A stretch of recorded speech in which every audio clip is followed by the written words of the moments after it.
Quisiera empezar hablando sobre lo que yo creo que es el poeta más grande de todos los tiempos, Arthur Rimbaud.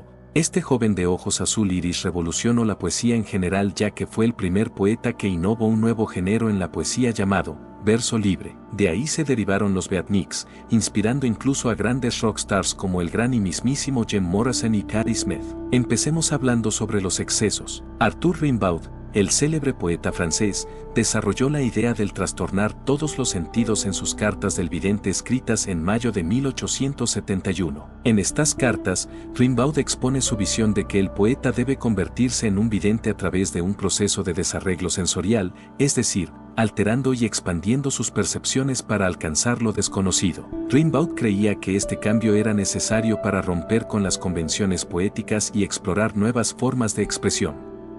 En sus propias palabras, el poeta se hace vidente por un largo, inmenso y razonado desarreglo de todos los sentidos. Para esto Rimbaud consumió vino Riesling, una marca de vino, del Rhin, muy conocida de antes. Consumía absenta. La absenta es una bebida alcohólica a base de ajenjo.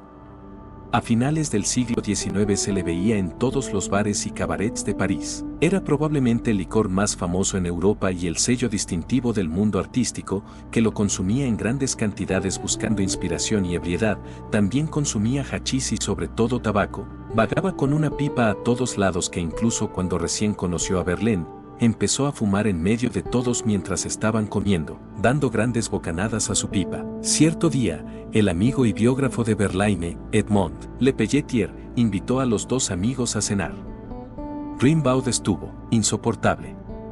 En primer lugar, escribe su huésped, no despegó los labios durante toda la primera parte de la comida, solo abría la boca para pedir secamente pan o bebida, como en una mesa de hotel, y al final, bajo la influencia del Borgoña enérgico que Verlaine escanciaba generosamente, se volvió agresivo.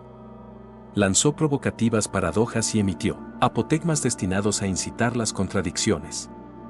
Especialmente, pretendió bromear llamándome saludador de muertos, porque me había visto levantar el sombrero al paso de un cortejo. Como yo acababa de perder a mi madre solo hacía 2 meses, le impuse silencio al respecto y lo miré de tal manera que lo tomó a mal, pues quiso levantarse y avanzar amenazadoramente hacia mí. Nerviosa y tontamente, tomó de la mesa un cuchillo de postre, sin duda a manera de arma. Le planté la mano sobre el hombro y de inmediato lo forcé a sentarse nuevamente, mientras le decía que no habiendo temido a los prusianos no sería un polizón como él quien me intimidaría. Agregué, sin gran enojo, más bien bromeando, que si no estaba satisfecho y si persistía en molestarnos, lo conduciría hasta la escalera a puntapiés en la terminación de la espalda. Verlaine se interpuso, rogándome que no me enojase, disculpó a su amigo, y Rimbaud se calló, hasta terminar la comida, contentándose con beber abundantemente y rodeándose de nubes de humo, mientras Verlaine recitaba versos. Para marzo de 1872 las provocaciones de Rimbaud, que cuenta ya con 17 años, comienzan a causarle problemas.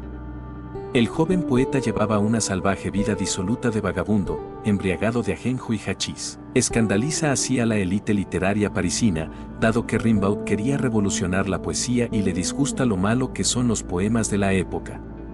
A lo largo de este periodo continuó escribiendo sus contundentes y visionarios versos modernos. No obstante, el incidente con Etienne Carhat, un eminente fotógrafo de la época, fue la gota que colmó el vaso. Rimbaud, en completo estado de embriaguez, hirió al fotógrafo con un bastón espada. Para salvar a su amigo y tranquilizar a la comunidad, Verlaine envió a Rimbaud de regreso a Charleville. Pero este joven poeta no solo era un gran cínico y provocador. La primera vez que fue a París fue acompañado de una amiga. Algunos creen que había una relación íntima entre estos. Varios años después, yo estaba con él frente a una mesa del Café du Terme, en la calle del Petit Bois en Charleville, café donde, excepto los domingos, los parroquianos no eran muy numerosos. Aquella noche permanecí en silencio, contestando apenas a mis preguntas. Bien sabía yo que su cerebro trabajaba penosamente. Para distraerlo, le dije, «¿Y, bien, en qué andan tus amores? ¿Tienes noticias de la pequeña?» Me clavó los ojos, con un mirar de tal tristeza que me sentí turbado, y me dijo, «Te lo ruego, cállate». Acodado sobre la mesa, con la cabeza entre las manos, se echó a llorar. Jamás olvidaré esta desoladora escena.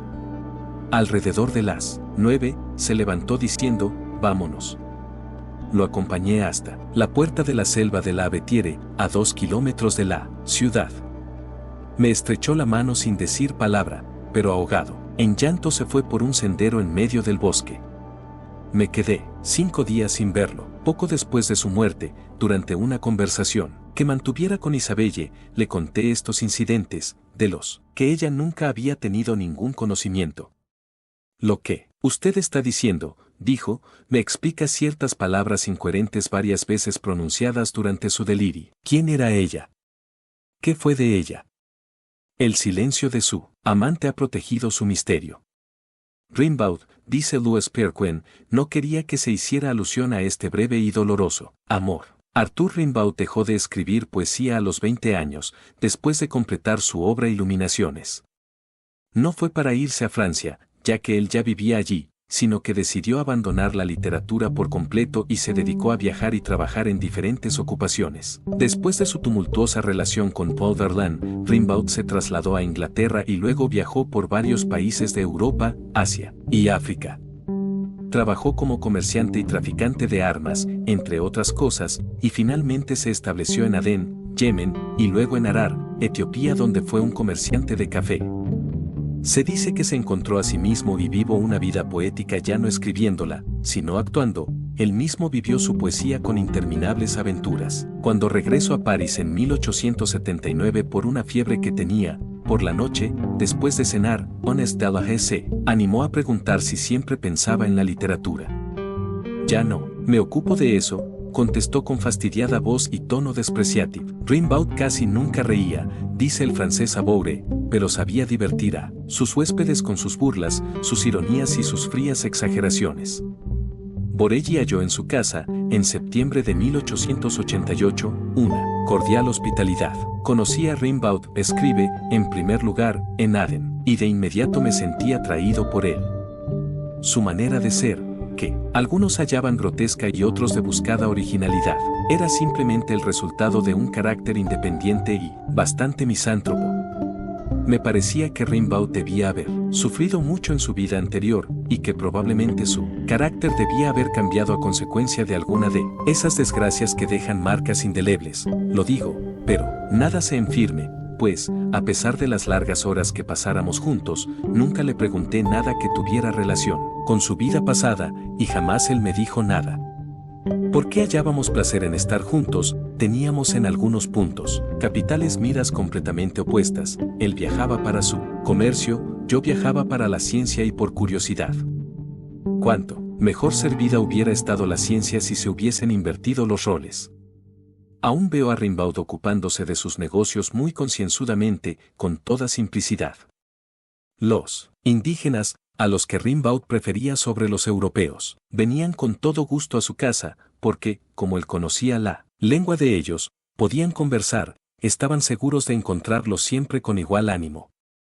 Sin embargo, era muy curioso observar cómo, una vez concluido el negocio, despachaba al hombre con burlón mirar, riéndose entre dientes, y mirándome con ojos divertidos. Arthur Rimbaud falleció el 10 de noviembre de 1891 en Marsella, Francia. La causa de su muerte fue un carcinoma en la rodilla derecha, que inicialmente fue diagnosticado como artritis 2. A pesar de varios tratamientos, su condición empeoró y finalmente le amputaron la pierna en mayo de 1891. Sin embargo, el cáncer se había extendido y Rimbaud murió unos meses después.